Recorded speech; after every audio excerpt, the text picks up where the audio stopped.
Good morning, brothers and the occasional sister. What's cooking in Clay's kitchen this morning? We have a nice vegetable stew. Hey, if you've got a busy lifestyle, here's a wee tip that might make things a bit easier for you. I'll show you what's inside my fridge. Okay, we've got things sort of divided up here a little bit.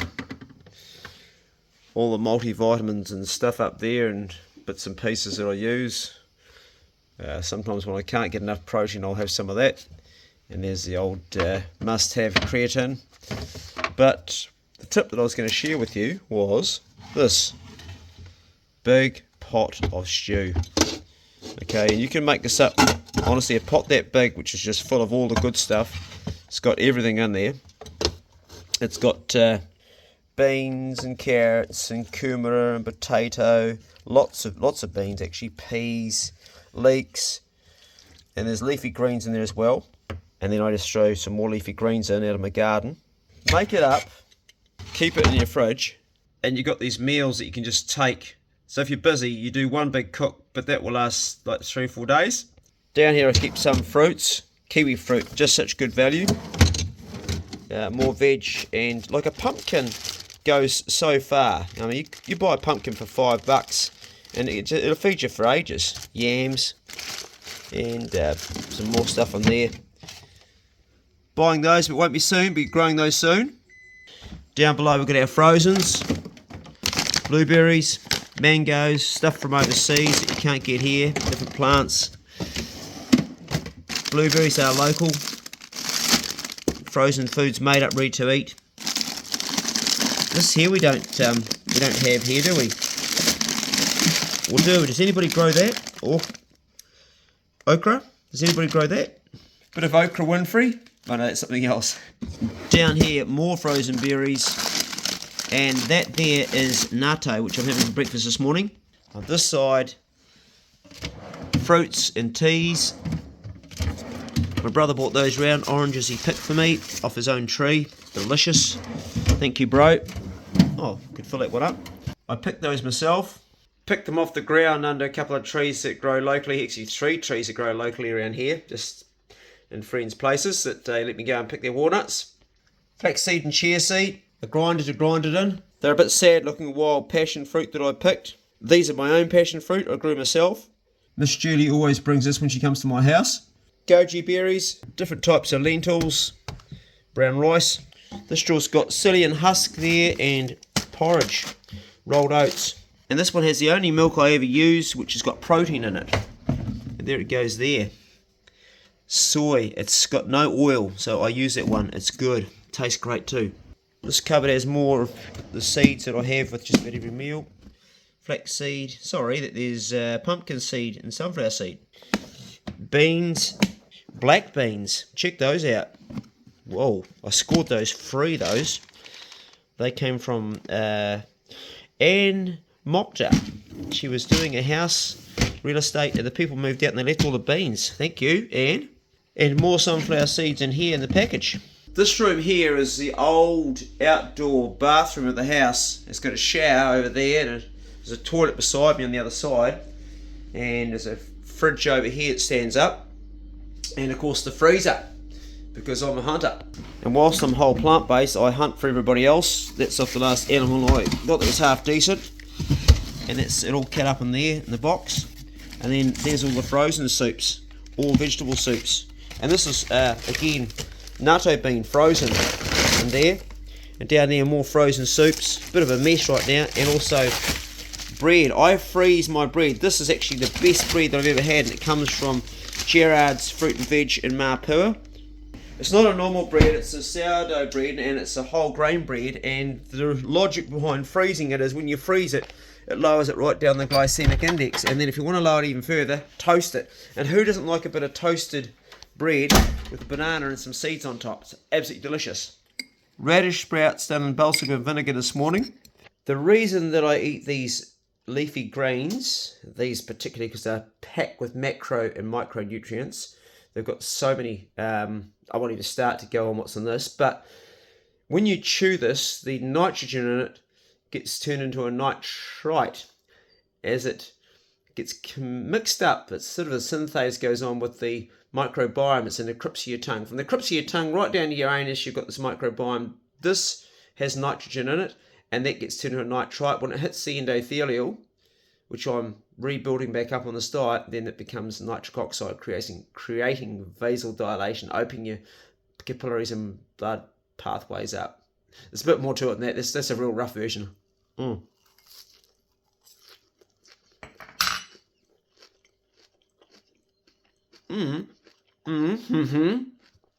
Oh, and that's me breaking my 12-hour fast. Oh, that's my break fast. Not the 16. I don't do intermittent fasting. I eat 3 meals a day, but oh, that's good. It's hot, really hot. Those are radish ones. Oh, it's so delicious, but hot. My palate, since I have no refined carbohydrates and no sugar and just natural whole food, it tastes everything so much more than when it used to when I used to eat processed food. It's been a long time since I've eaten processed food. That's not quite true. Let's face it, it is processed. That's one of the processed things I do have. But the process that goes through, by the time it gets in my guts, like I said, it's very low on the glycemic index. And God, that was hot, that stuff. I do like a bit of my toast. Using the same bowl, I've just put natto beans in here. Look at that. It's sticky as. They're made with soybean, and then there's a certain process where it is put at a temperature, and this grows a bacteria which is creating the nattokinase. Once I start to rapidly go like this, it sticks together and becomes a real sticky. Tastes different when you mix it too. Now after a good mix, it's aerated, and it's still got a few radish sprouts in there for the flavour, and some of that vinegar. That vinegar will mix with it quite nicely. Now eating this stuff is an art in itself. You're going to have long strands of sticky stuff that inevitably are going to hang out of your mouth. That's what's going to happen. Not bad. Packed with protein. The Japanese love this stuff, and they'll have it every morning for breakfast quite often. And why not? You get a protein hit, but it also has nattokinase in it. And if you don't like eating the beans, but you want to get the health benefit of nattokinase, you could buy this for something like $300. There it goes there.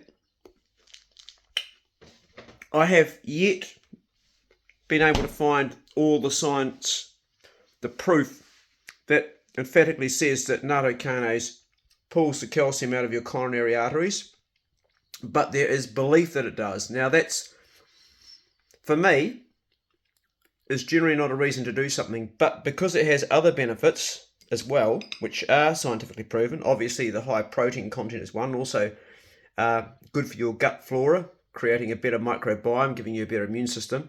That's the reason to take it. But it is believed by many that it also pulls the calcium out of your coronary arteries.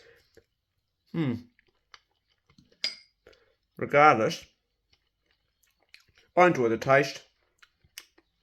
It gives me protein, gives me fibre, and it's something different to add to the microbiome to make it more. The more plants you can have, the more fibre, the different amount of colour you can bring in, the better your microbiome, better it becomes. Sorry, I paused there for a minute. I'm trying to think of the right words, but I'm struggling a bit this morning to get the words together. Normally I flow better. Not enough sleep, I think.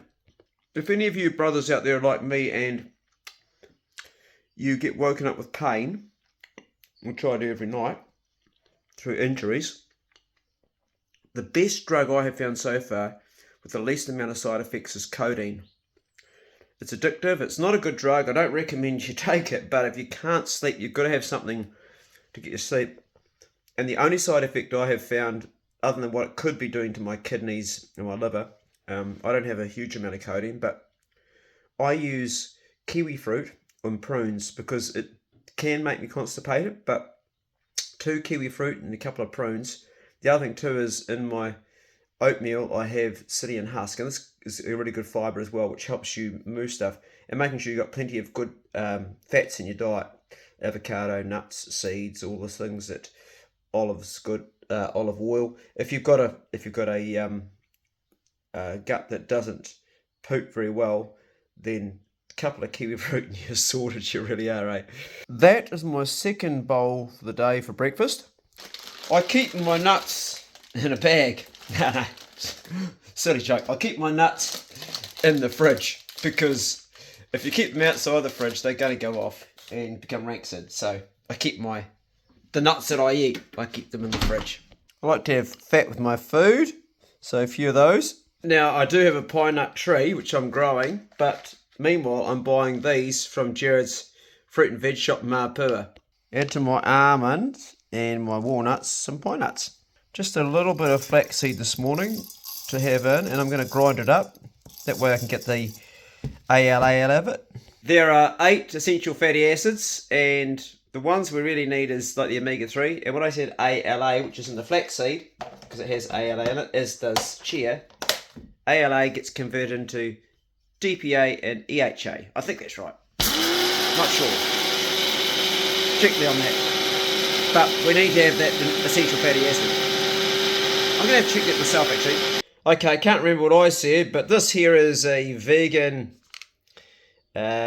oil, omega-3, and it's done with algae. Because fish get their EPA and DHA from algae. That's where they get it from. So just bypassing the fish and not getting all the mercury and also the things in fish that can sometimes do damage. Not that I would worry about it myself personally if I didn't have a problem with my coronary arteries having non-calcified plaque. Let's see. Provides DHA and EPA. So I take one of those a day. That's say 1,000 milligrams, and I think the recommended daily dose is 850 milligrams. Is that right? That's 1,000. I'm pretty sure it's 1,000. I'm pretty sure it's 1,000 milligrams. You can see it on the packet there. If you can read it before me. Oh, yep. 1,000 milligrams says it on this side here. So you need that for your brain function and a whole lot of other functions too.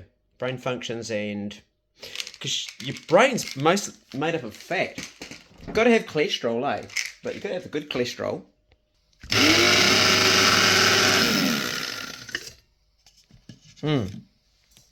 Okay, bit of the old ground flaxseed. Good old pumpkin seeds and sunflower seeds. So basically, the more beans you can have, the better. Because people that eat beans live longer. That's the study I was reading. I've read a lot of studies. I get a wee bit obsessed with reading about stuff like this. But I guess it comes down to survival. But the countries that eat a lot of beans, people live longer. Even when they smoke and drink and do other dumbass stuff, they still live longer. And that doesn't exclude coffee beans. They go in the grinder. And we grind the hell out of them, and then we put them into this. My big plunger, which I put hot water into for now. Basically, I'm going to preheat this here before I put my coffee in. That way I'm going to get a really hot coffee. I reintroduced the water to the jug and heat it again, put the coffee in, and voila. The plunger in. Oh, clay. Did you have to get so messy, son? Looks like a funny map of Australia. Sort of. Not really. What a guy, eh?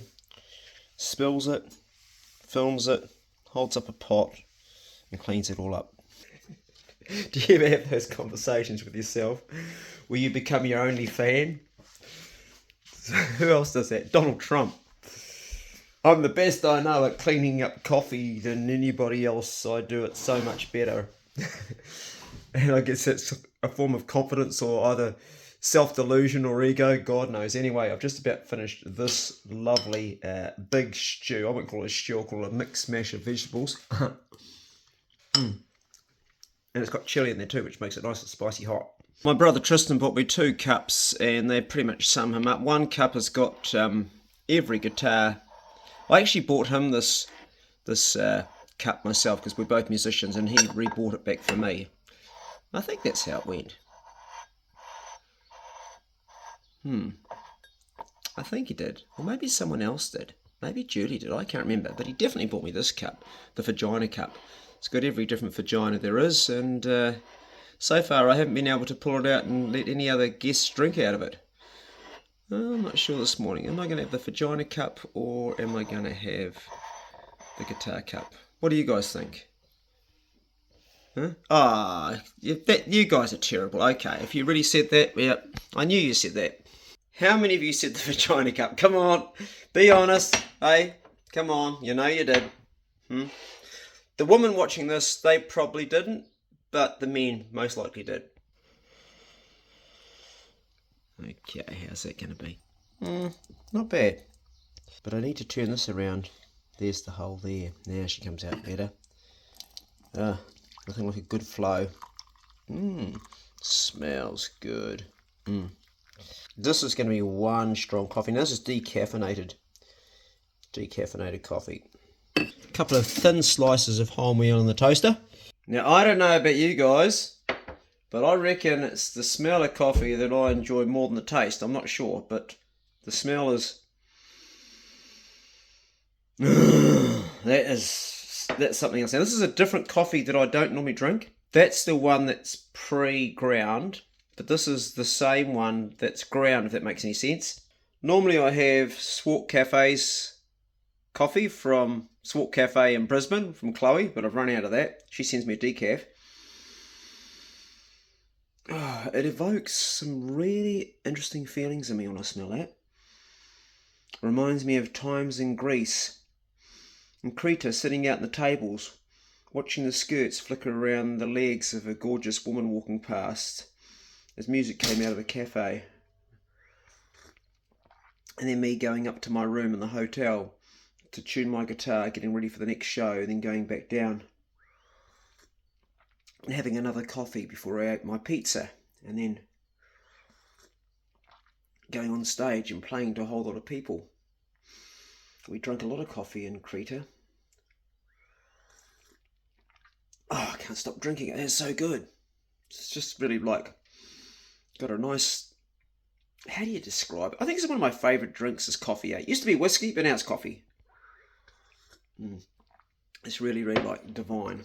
Banana spread on the sourdough wholemeal toasted bread, cut very thin, with the seeds on top. Pumpkin seeds and sunflower seeds. This with the coffee is my treat. It's my naughty treat because it is something which is not super healthy, and every calorie is fighting to give you good nutrition, but it's not unhealthy, and it does feed the microbiota in the intestine. Like a prebiotic. Creating that probiotic, and as it breaks down. And with the coffee, drunk out of the vagina cup, I remember a mate said to me once, you know, Clay, there's 2 things that smell like fish, and one of them is fish. But that smells like coffee, good coffee. That's good. Anyway, that was a breakfast with Clay. I could show you the supplements I take, but to be honest, there's no point really, because all those supplements that I have in the fridge are things that I'm missing from time to time. I get my bloods checked every 3 months to 6 months. And if I find my selenium's too low, then I start taking selenium. B12 is something everybody should take, whether you're vegetarian, vegan. A vegan diet, a lot of people go on a vegan diet and they get sick, and that's because they don't check their bloods and they don't have a robust amount of everything. And they eat silly things. Like vegans eat stupid things like crackers with oil in them, and chips with oil in them, and sugar and sugary drinks, and white bread and refined carbohydrates like lots of pasta and lots of waffles and pancakes and rice and stuff like that there, and they end up with bloated guts and bad health. I'm not a vegan, I'm a nutritarian. That means that everything I eat is highly nutritious. That meal this morning is highly nutritious, and it's got protein, fat, and complex carbohydrates, not refined carbohydrates. People throw the word around, oh, too many carbs. There's carbs and there's carbs. There's good carbs and there's bad carbs. If you do have heart disease, there's all different types. That's a very, very wide spectrum, because heart disease could be electrical problem, could be atherosclerosis, could be something like you might have tachycardia, or you could have atrial fibrillation, or you just could have your QT could be out and you just could be missing your beat, like it gives some sort of arrhythmia. You could have sleep apnea, which is part of related to heart disease. You could have hypertension. There's all different things, but if you do anything around the heart, a whole plant-based diet is definitely going to be beneficial to you, because it's going to heal your endothelial, which produces the nitric oxide, which is going to open all your capillaries and blood pathways all back up where the blood goes through. All those little vasal pathways will go back up. But a good book to read if you've got heart disease would be I'll show you the book. I've never trusted fat doctors. Never have done. If a doctor's sitting talking to me and he's got a bit of a belly on him, like a little belly's okay, but if he's got quite a bit of a belly, I'm like, nah, I'm not going to listen to you, bro, because I know you've got visceral fat and I know you're heading towards disease and you're telling me what I should be doing. Dr. Carl B. Esselstyn, Jr. Now, I trust people that write books that get to 90 years of age. This guy is 90 years of age. I mean that I trust people that write books on health that get to 90 years of age. And there goes the gentleman there. He served in the Vietnam War. He won a gold medal in the Olympic Games in the rowing. And he walks the walk, or the talk at least. And that's the very famous picture there, which I've shown before. That's the left anterior descending artery. And there it goes again 3 years later after a whole plant-based diet. You can see how it's opened up. That's it before. And this person was on no statins either, no drugs, just done with plants. I say a picture tells 1,000 words. I guess that's true in some cases. When I saw that there, I went, whoa, that's interesting. So then I started to read the science on it. And that's why I'm stuffing into my gob this morning, this sort of tucker. Yum. I love the crunch as much as the flavour. So all these things combined. Anyway, excuse me. It's Saturday morning. I'm having a lazy one this morning. Enjoying the coffee. Enjoying the solitude. Enjoying being a 60-year-old male living with himself in his own home. And having been blessed with so many good friends that come and go. And just taking time to lift up my phone and record my breakfast for you guys in the hopes that something was of value to you. And sharing it. And I never, ever, ever presume that everything I'm saying is correct or 100% right. I'm always ready to change it too. Like, if I could get some more things into my diet that currently I'm not having, and it fitted with the science that I'm reading for my own disease and I'm healing, I would. I'd change in a heartbeat. But right now, the science to date, this is what it's shown me to work. So this is what works for me so far. And you might have found that a strict carnivore diet works for you. If that's the case and you're doing your bloods regularly and the bloods are good, your lipid panel's good, then go for it. Whatever works for you. This is what works for me. But one thing I will say is make sure that you look at the longitude studies with the hard endpoints if you embark on anything, because it's the long-term clinical outcomes that are the most important for the future of your life. I'm going hunting this afternoon to go and kill stuff and get meat. Geez, vegans watching this by now will be completely fucked up. Hey, have a great day, brothers and the occasional sister. Go steady and check on a brother. You know, a brother that's struggling in any capacity, way, or form. Just go around. Don't even ask us. Don't knock on the door. Just bust the door open. Say, bro, you okay? And if you love somebody that you're concerned about, it could be life-changing. And punch out the day. See you later. The vagina cut. You guys are terrible.